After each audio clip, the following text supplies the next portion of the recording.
Sir, you say facts lead to truth. The more I am listening to you these days, can we say that only facts can lead to truth? Only facts. Facts take us to the door of truth. After that, one never knows what will happen. Yes. And this came out that If you want a more definitive statement, the more definitive statement is facts give you freedom from illusion. That is a more definitive statement. and isn't that truth? Freedom from illusion? Not yet. Not yet.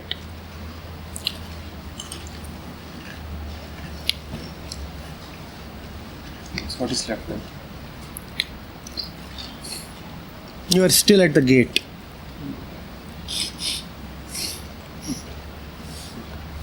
The doors are a little just like Just said na, all observation is subjective. The subject is still left. So facts will give you something, but the one who kept gathering the fact, a bit of him is still left.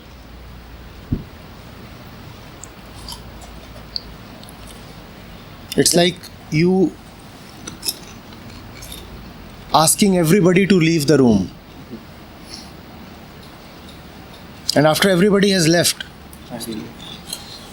you are still left. Just a little bit. But won't that be the last step that when there is nobody to observe, then I'll observe myself and then I'll see the falseness of myself. When after everybody else is gone? Yes. What will you observe then? You can observe only you talking to Anshu. If Anshu is gone, what will you observe? So if Anshu is not there, so how do I survive then? Because for my survival, somebody else is also needed. Right? Physical survival, yes. Not mental survival. To survive physically, you need others. Mentally, if you need others, then ego is created. What is all? That's what we have been talking so far. Not the mental division. If mentally you are in need of others, then there is division. You know, the relationships between human beings, they must be, it would sound very unsettling to some, but relationships between human beings must be almost like the relationships between animals. Purely material, purely physical. Wait. When there is a mental component to the relationship, then there is dependency, then you are looking towards the other to provide you company and completion and all that. So you must have a totally material relationship like animals have.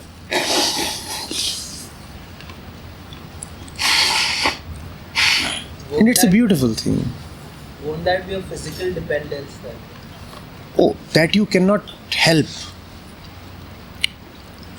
What I'm talking of is removing at least the mental dependency. The physical part, but as far as the physical part goes, you see,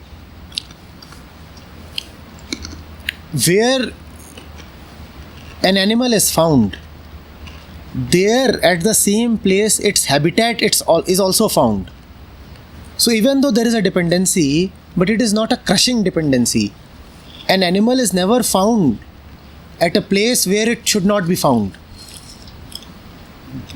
A fish would never be found on land. A yak would never be found in Africa. Only man is found in all kinds of places where he must not be found. You will never find a lion in a jungle where there is no female lion. If there is no female lion, you will not find male lions either. So, That's the thing with animals. They are always found only where they must be found. So if lion is there, deer too would be there. Grass would be there. Trees would be there. Forest would be there. And for sure a female lion would also be there. So when everything is there, then there is no dependency.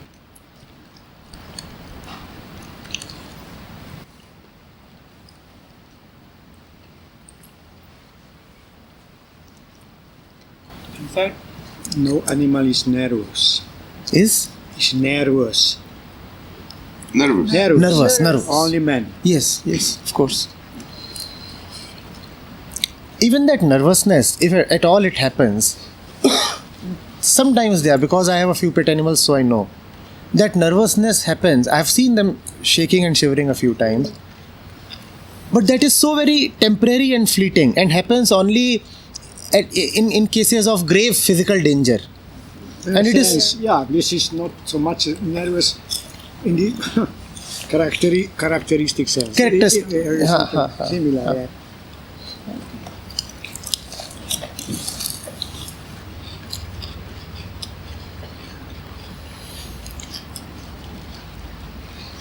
So you're saying that physical separation is something that is intrinsic, you can't help, inevitable. However, mental separation is something that is man-made, yes. This is social, not natural. No, not natural.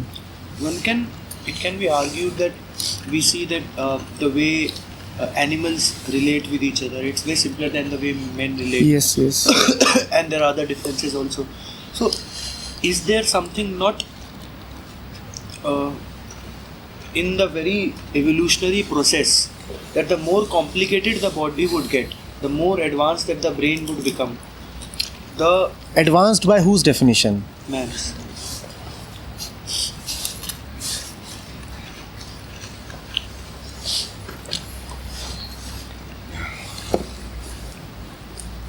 But is it not given that the physical, biological difference between a cat and a man is something that would inevitably lead to the differences in the way in which they will relate? You have 2 legs. Huh? Would you call somebody with 20 legs more advanced than you?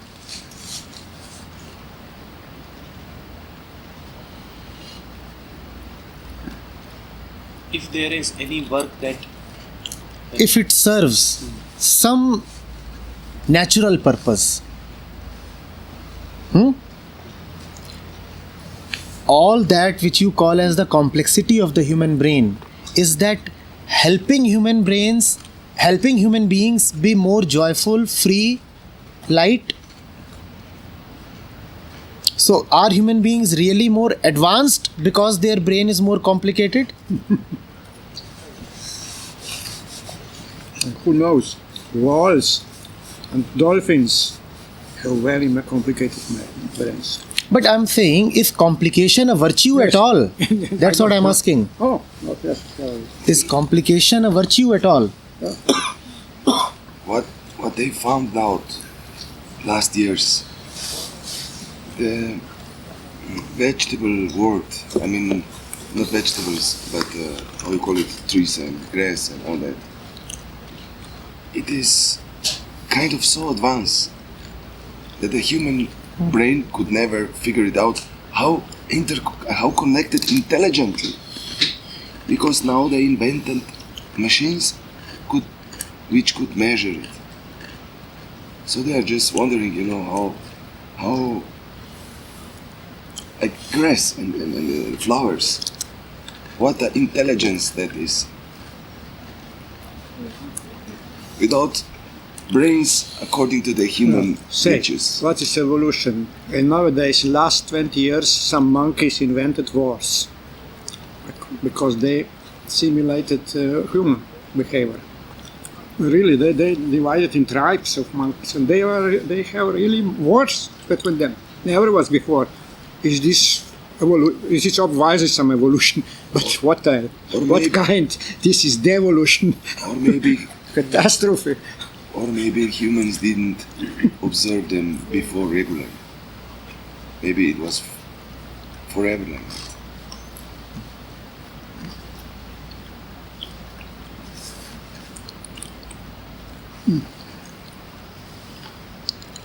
It sounds so improbable and one cannot imagine it. It sounds quite scary. But still it must be said.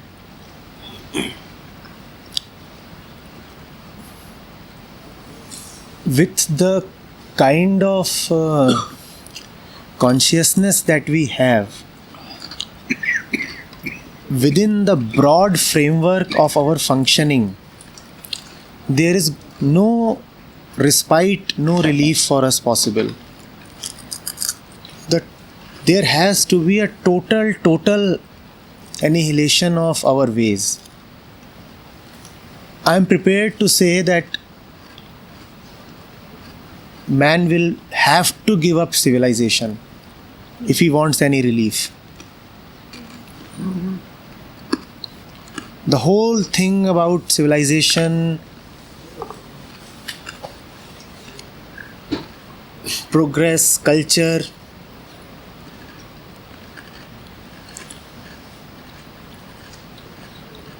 and of course that includes language. Now it is scary to then imagine what would remain of man. The first question that comes to mind is, then what will remain the difference between man and animal? And This question assumes that man is better than animals. what will be done with the God? Animals hardly have a god. But they have respect for sanctity. They have respect for an order. Some kind sanctity, svetos. They have some respect. No, they just follow their natural way. They have a respect for an order. For example, they won't mate except in the season. So if they are respecting anything, they are respecting an order. That's all that they respect. तो सवाल ये है कि is there even a possibility to disrespect? क्या वहाँ पे subvert कर नहीं है ना, तो फिर ये कंपैरिजन कैसे कर सकते हैं कि हमारे में हम कर देते नहीं कर सकते. वो फिर वो ऐसे हैं, हम ऐसे हैं, लेट्स से दिस ना. What do you mean by hardly had a God? Huh? No God. I say hardly had a God.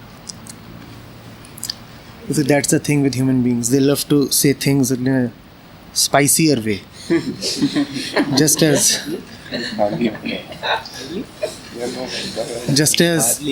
we could have had rice instead of this, but we have spiced it up a little. So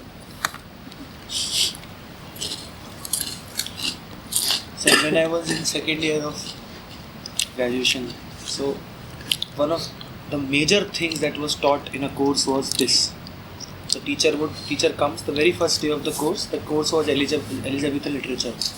So she draws a graph. God, this is called the Elizabethan chain of beings. This was very popular in the 16th century. God, angel, humans, beasts. And grass. बस दो और रह गए. and below beasts, devil or something. हाँ, beast मतलब सब यही सब. Okay. सब आ गया उसमें, जानवर ये सब. Why all एक लड़के को बोला था बनाने के लिए. forget on plants? Why everyone forgets on plants? Is really sure they are lower than anything else living? I believe that some great, nice trees are much wiser than all other living beings. It seems so. No, they just In a sense, I can in a sense not communicate, be in communion with them, and I feel that they are very great, much greater than me.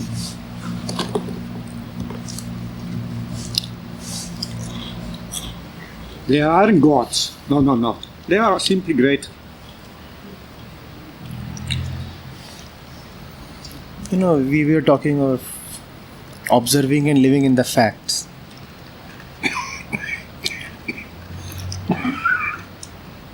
So there was this thing on something, God and all. And then this cat comes. Yeah, Hasidic discussion yesterday on. And then this cat comes with its tail up always.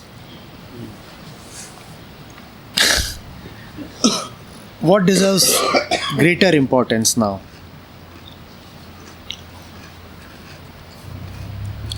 The God word or the cat?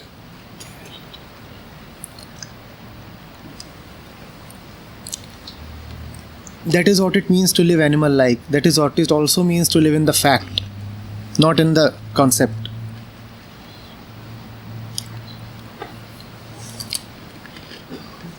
But we are respecting the sheet so much.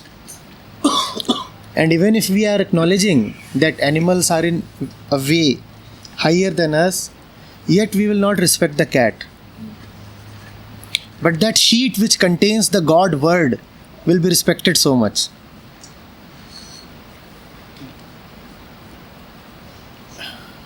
That is what happens when language and civilization come in.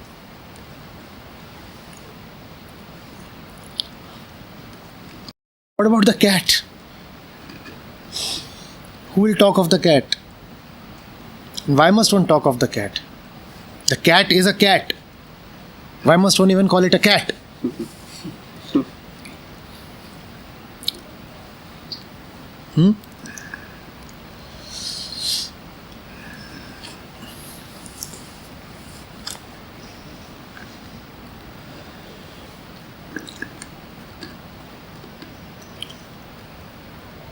Talking about the God.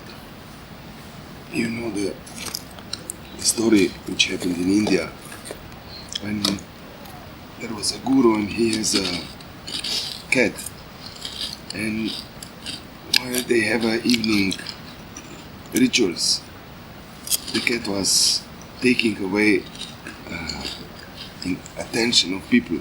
So guru said, now on you just tie on some rope the cat. And they tied the cat, and the evening ritual was okay, no disturbance, people were concentrated on the ritual. And then the guru passed away, and then the followers, they buy a new cat, you know, and then but it is not only that, they tie the cat in the evening ritual. That's not the end. After many centuries, the scientists and scholars, they researched of the liturgical meaning, of the spiritual meaning, tightening the cat between the evening ritual.